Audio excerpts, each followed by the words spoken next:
a dusty life in here. Oh yeah!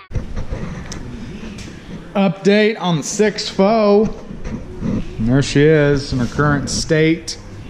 Working on getting the rear body panel and taillight pockets put in. I need another trunk hinge in order to really test fit everything, but I can get it pretty close without the trunk hinge. So just got everything mocked up in here, making sure that's all gonna fit. These are all the factory spot weld locations. So I'm gonna go ahead and re-weld through all the factory holes, grind those down, give it more of a factory look. Got the door gaps set and moved on the quarter panel. I had to actually cut the quarter panels in a few spots and move the metal around and shrink them and open them up and smooth everything out. Yes, everything's welded again behind there.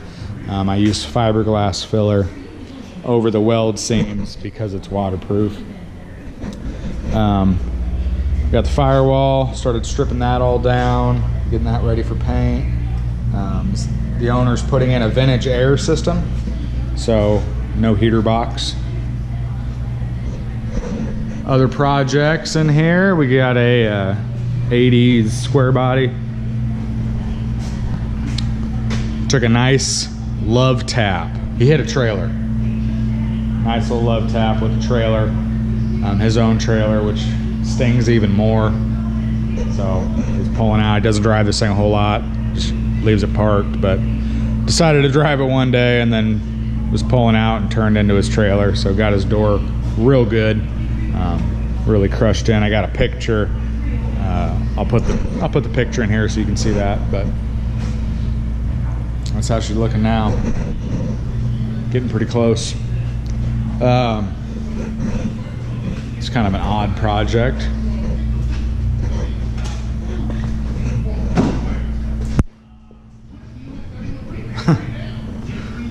Same deal, I'll put a picture of this thing, what it looked like when we first got it.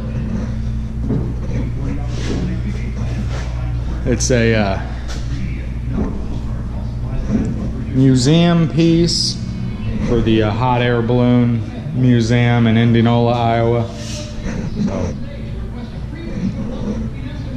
had to sandblast some of that paint off. The artist, Joe Jones, he's gonna be redoing it. He's the guy, I don't know if you've seen my older video where I did that memorial panel for that kid that passed away. He's the one that did all the artwork on that, so he does some really crazy stuff.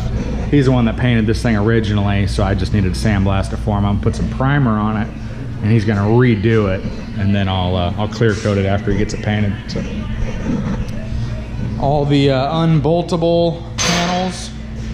The unboltable panels are in polyester primer. So these are done until I bolt them back onto the car for a final test fit, which is coming soon. I just have that metal work to do in the back. Epoxy prime the body and roof, body work it, and then once I body work it, I'll put that in polyester, and then we can move on to building the car again. So we'll build it one more time. Build it one more time, and then we'll block sand everything, get all the gaps fit just perfectly, mark everything where it fits good, and then tear it all back apart. Do all the suspension stuff on it. We're doing new bushings everywhere. Bushings, ball joints, front and rear. And then I'm gonna paint the firewall, painting the trailing arms and control arms and all that stuff, just a black epoxy. I'm gonna spray the frame black. So we still got some work to do on that. Got some cars showing up Monday. Got some pretty big jobs coming in Monday. Keep the work flowing.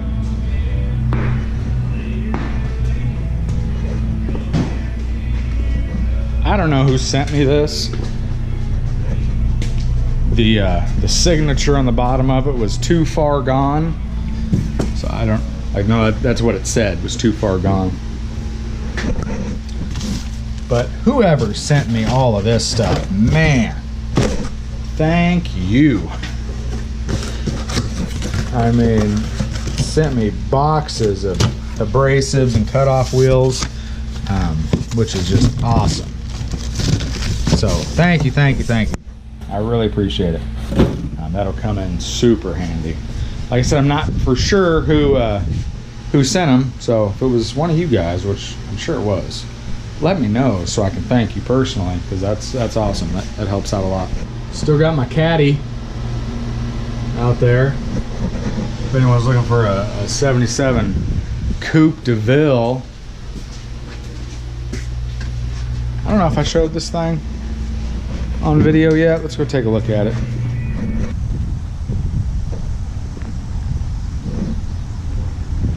Yeah, 77 all day. Needs a little love. Okay, it's not perfect, just like you're not perfect and I'm not perfect. Neither is this Caddy, but it's really solid. Runs good. Got the 425 engine. Had a vinyl top on it. Good thing the metal underneath is still pretty solid, so needs a little bit of attention up through there to get that all smoothed out and ready for paint. But yeah, this car, I originally owned this car back in 2008, and it was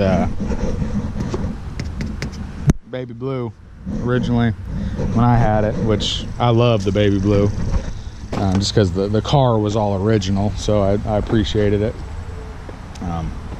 The owner that bought it from me basically had it until I just bought it back. So it hasn't passed a lot of hands, but if anybody wants that thing, let me know. It's for sale. I take 1,500 bucks for it. Runs and drives good, body on it's solid. There's a few little rust bubbles on the quarter, but nothing crazy. Yeah, cruise down the highway like Cadillac. Dual pipes, big Cadillac logo on the back window.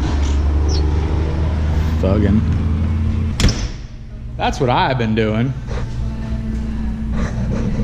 Just hanging out.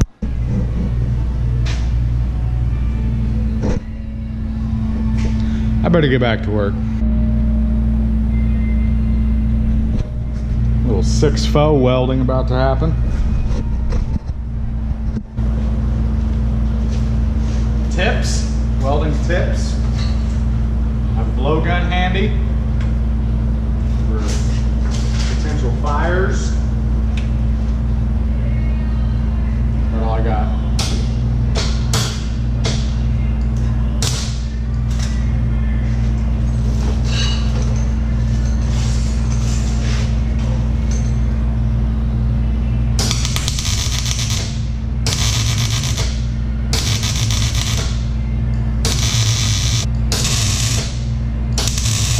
Another tip I do have to clean out the paint inside of there on the coating is I take my drill, and all this little piece is a stud from like a regular stud welder, you know, for pulling out dents. I cut the end of it off, try to give it a little bit of a sharp point on the end there, because then I take it, put it in there.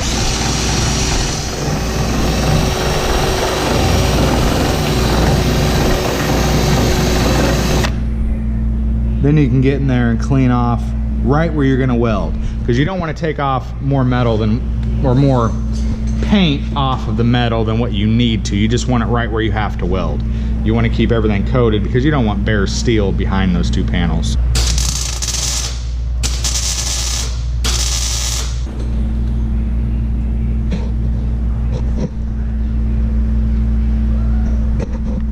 I'm gonna get to welding.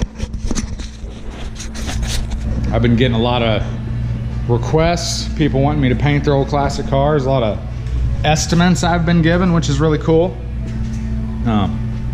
So if anyone's curious to paint a classic car, something that's not real straightforward. Classics are never straightforward. The way I do that is I'll give you an estimate on the car, what I think it's what it's gonna cost to fix and be done with.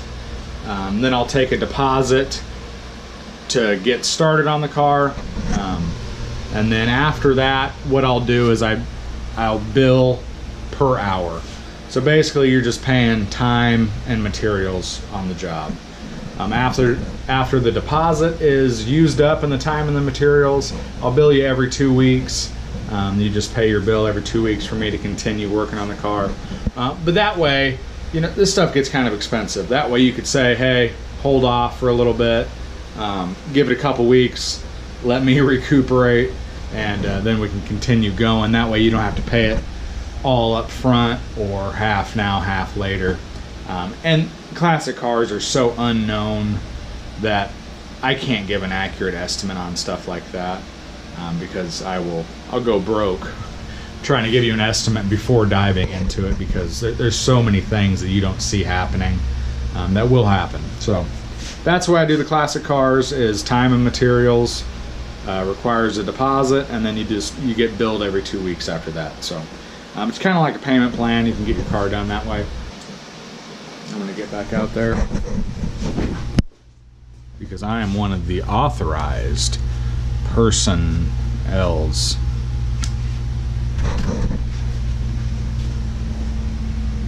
Got that right. Authorized.